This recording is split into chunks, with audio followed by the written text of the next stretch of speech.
You're listening to the My Simplified Life podcast, and this is episode number 7.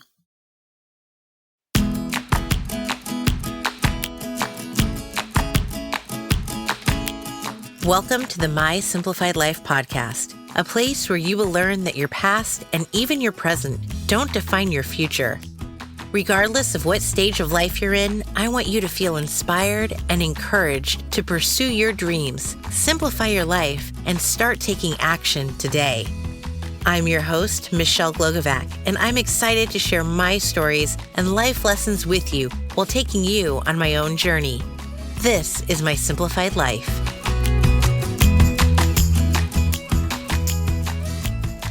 Hi all, today I want to chat with you about starting your career over after you've had kids. Whether that's even possible, and if so, what does it look like? As you know, I've lived the corporate 8 to 5. It's never really a 9 to 5, is it? For decades, even after I had my first child. When I decided I didn't want to go back to corporate aviation, I had absolutely no idea what I wanted to do, and podcasting wasn't even on my radar yet. But once it was, I also had a goal of not having to find childcare for my kids and being more fully present in their lives and activities.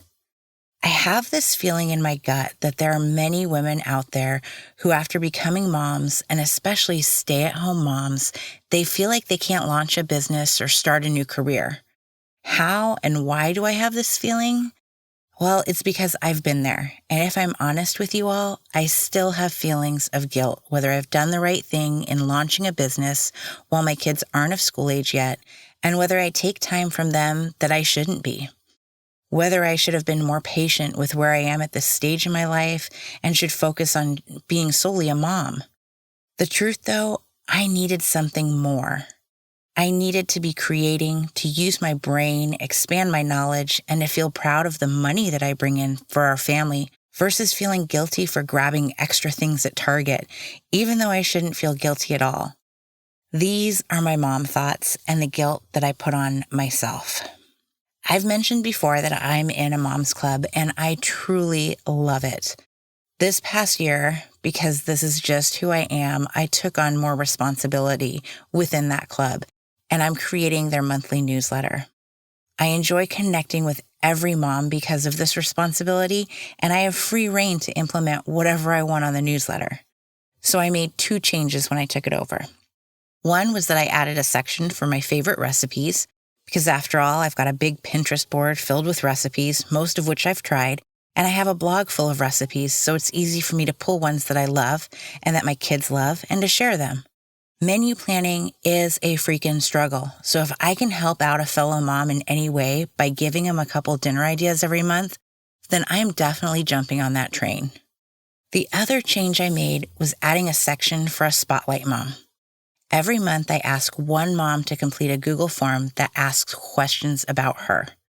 I ask what her favorite part of being a mom is, but I also ask what an ideal day to do whatever she wants would be like, along with what she could do if she could do anything. What career would she want? I can't tell you how much I enjoy hearing what these women say for both of these questions. So often, an ideal day is simply enjoying quiet time in a place that she loves, and most of these women also wrap up their ideal days with their families in mind. When it comes to careers, they get specific. These women have such big goals and dreams for themselves, and honestly, I wish I could do something to help make all of them happen and come true. They're all fabulous moms, and they devote everything they have and more to their kids. But I know there's a part of them who would love to do something more for themselves when it comes to work. Today, I want to emphasize that there is something you can do, and it doesn't have to be huge and grand. I believe in starting small and scaling your business. Let's face it, the kids go to school at age 5, if they don't go to preschool before then. So at any point within those 5 years, you can absolutely lay the foundation for your business and take on as much or as little as you want. When the kids start school, you can scale more, take on more clients, and work the way you want to. I'll give you myself as an example. As a business owner and freelancer, I get to decide how much work I take on, what clients I work with, and what kind of work I do. My business does everything there has to do with podcasting. That means that I'm helping clients launch their podcast. I listen to their episodes to write show notes, create graphics, upload the episodes so you get to hear them like this one, upload my show notes to their blogs, I source guests, and I pitch them to be guests on other podcasts and even more. I didn't start doing all of this though. I started with pitching one client, and then I started doing show notes for one client. And my business and my expertise have evolved over the course of a year, and I've increased the number of clients I've brought on.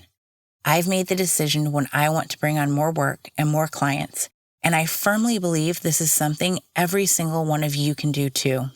Scaling is growing your business at a rate and pace that you set. If you're a stay-at-home mom or someone in their 9-to-5 who simply doesn't think there's enough hours in the day, I'm here to tell you that there certainly is, and there are ways you can start a business or simply start researching your new career without going full-on 110% in. I started with one client and one service. If you want to launch into the virtual assistant world or want to focus on a service that will create a fully online business for you, then start with one client, one service. Try it out and see what works for you. The beauty of online businesses is that for the most part, they're totally flexible. I can listen to a podcast and do show notes at 2 a.m. if I want to. Now I don't because I treasure sleep, but you get my point. You can begin to explore the type of business or career you want to get into before you do it. You can find courses or Facebook groups that help you educate you so you don't have to reinvent the wheel when you're ready to go. Now, I get that starting to offer a service and have a client may seem daunting just in itself, so start smaller. Start with your research. I know one mom whose dream job would be to help other women with postpartum depression and anxiety, and that just sounds so absolutely amazing to me. She's also caring for her 2 young children, so it's probably not realistic for her to start such a business right this minute. But that doesn't mean she can't start researching what that job entails, what type of furthering education is required, what others in the field do and what their experience has been, what kind of licenses she might need, how this sort of business needs to be set up, what does the type of pay look like. This kind of research is going to lay the foundation for her to be able to launch her business when she's ready and to have all she needs in place. She can then start with one client and grow from there. Trust me when I say that launching a new business isn't going to end in a windfall of clients overnight. It takes work, and it takes building the like, know, and trust factor so that eventually clients will be coming to work with you instead of you having to search them out. You don't have to market yourself everywhere right away. Heck, you don't even need to tell everyone you've launched a business if you aren't ready to. My point is to start small, but really, just start. Start working on your plan for when your kids go to school full-time and you are suddenly wondering what you want to do and where to begin. Start now. Do it for yourself because chances are you're doing a whole hell of a lot for other people right now. Let this be something that you do for you. Listen to me. Your dreams and aspirations are important, and this time in your life is jam-packed with kids and activities and more. But at some point, things are going to slow down a bit. It's not that the kids and activities are going to go away, but you will suddenly have more hours in the day to yourself. And you might find that you want to do more, to have a career or business, or to finally follow that passion you've been daydreaming about and making it your purpose in life. Whatever it is, I'm here to tell you to start working towards making that dream become a reality. You might be thinking that the kids and life are having you run in circles, but you are in charge of what your future looks like for yourself. You get to make those decisions, and if you want to do something completely new and out of the box for you, then go do it. One of the things that still amazes me and completely mystifies me is how technology is evolving at such a rapid pace. Facebook didn't exist when I graduated college, and then when it did come around, I couldn't even get an account because I wasn't in college anymore.